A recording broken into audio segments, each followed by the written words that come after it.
Gaur, Marco Pollo, Santimamine inguruetatik bueltatxoa.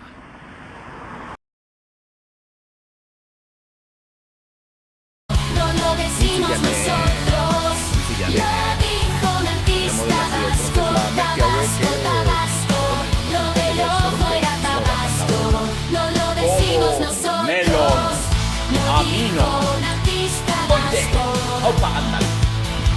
Zori gaiztoa protagonista. lo dijo un artista vasco.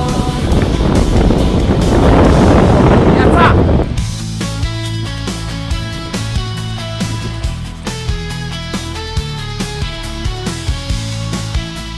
Omako errekatxue. Hementxe. Bueno, omako baiara. Orain bai, orain etorri gara. Bizkaiko, Barronik aldera, bueno, kostatiko Sorbi galde, baina, bueno. Hementxe, Ibarrolak margotu zituen pinoengatik oso ezaguna egin zen baiara txiki bat.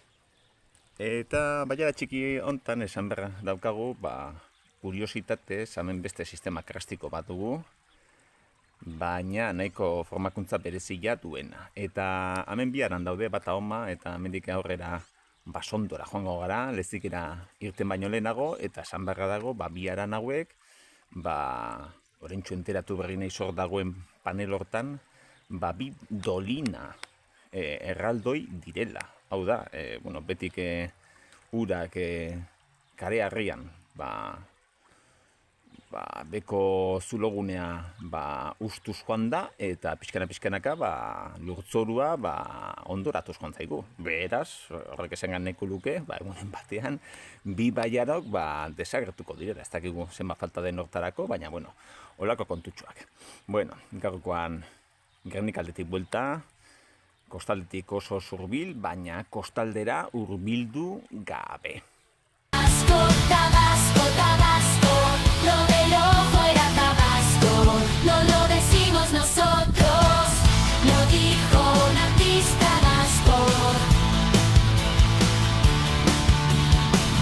Lo dijo un artista vasco.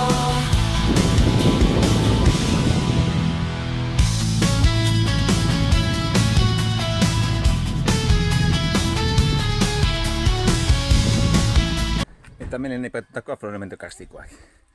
Hemen ere karearria dugu, baina hemen burdinik eta ez. Ura bai, Romako baiaran eta bi errota daude, bata goikolea, eta bestea, errota barri ditzen dana. Beraz errekastoarekin hor lotuta, bi errota, baina nidak idala hauek ez ziren burdina manilatzeko errota, baizik eta irina eta egitekoak. Hemen, zonalde honetan, burdinik eta ez dut uste zegoenik. Daude Euskal Herrian bi franja, bata zera, oihartzundik barrenera arditurriko minetara doane lako linea bat, eta gero bestea gurean dagoena, mehatzaldean dagoena. Eta beste elementu kasteko guztiak ez dute burdin kopuru karakteristiko hori. Beraz, bai, aizkorri eta aralar eta guzti horiek badute arre komponente hau, baina bestea falta zitzaien. Berezitzen zitekeen falta, baina ikusten duzue askorik ezin dela ikusi. Arteagako gazteldua, honek ekarri zuen neogotitismoa Euskal Herrira. Beste eraikuntza neogotiko batzu, adibidez, Santiago katedraleko portada bera.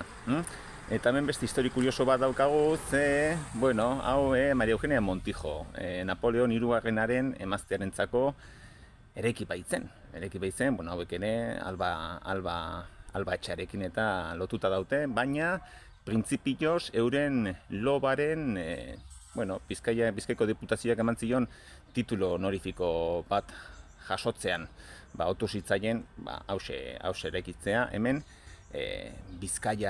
Bizkaiaren erdialdean. Eugen Bonaparte hau ezagutzen duzu, ez dakit okerturik ibiliko nahi zen, baina Napoleon hirugarren hiloba Euskal Herriko euskalkien mapa egin zuen, beste Bonaparte famatu hori zen. Eta ari eman zioten, Bizkaiko diputazioak ari eman zion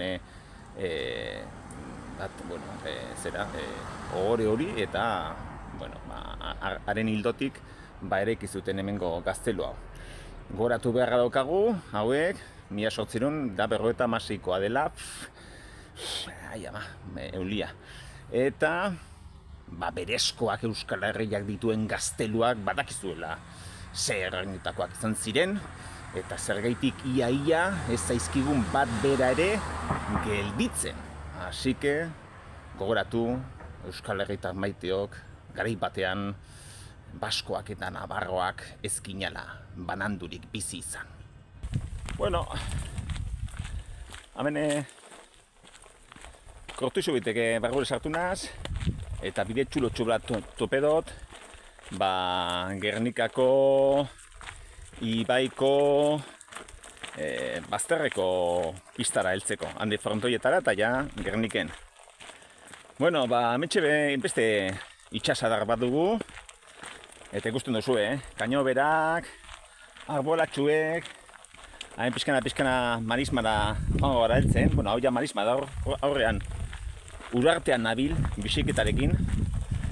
Eta pentsa, hemen ikusten duzuen zabalune guzti hontan, askoz ere handiagoa zen beste zabalune baten, Barakaldo, Sestao eta Bilbo bera ere eraiki ziren historiak aurrera jarraitzen zuen enean. Ura guztia, Gernika ez bezala, edo zonalde hau ez bezala, arek burnia bazuelako, eta beste honek aldiz ez. Bilbokoa Gernikakoa baino itxasadar handiagoa zen, eta pentsa zerako naturgune izugarria genuen hartan, baina suertatzen da, beste bideo batzutan aipatu izan dugunez, berton genuena la gallina de los huevos de oro, hori burnia zen, eta arek guztiak egin zuela Euskal Herria berriz ere historia garaikidearen protagonista bihurtzea. Eta hartaik, justo 21. mende hasierar arte bizi izan dugun, 100 eta pikoko historia guztia. Euskal abertzaletasunaren hasiera, Euskal ezkerraren hasiera baita, abertzaletasun horrekin batera, han Bilbaon, Sabino Arana eta Perezagoa haiekin, eta gerora, hori, enfrentamentu zibil bat, eta gerora baita ere, Frankoren garaian eta gero, askozaz ere gertuagokoak ditugun beste kontu batzuk.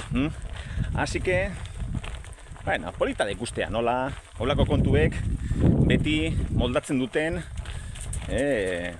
inguru giroak, eta moldatu gaituzten gu gaur egunean gazte jendea eta holakorik ez du bizi izan, fabrika kontuak eta urrun zaizkie, eta beste kontu batzu ditugu turistikoak eta ala modukoak. Beira, zelako txuloa. Usten zaituztet gaurko eguna oso improvisatu izan da, tenbelkea ere izugarria daukat eskuetan, eta hobena, oraintxe bertan, ustea, Gernikarantza bisiketarekin, hemen, Okaibaiko itxasbazter honetan.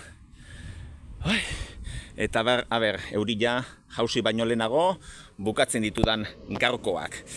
Asinke, trenaren hotsa berriz ere entzunaz, urren artio eta ongi izan.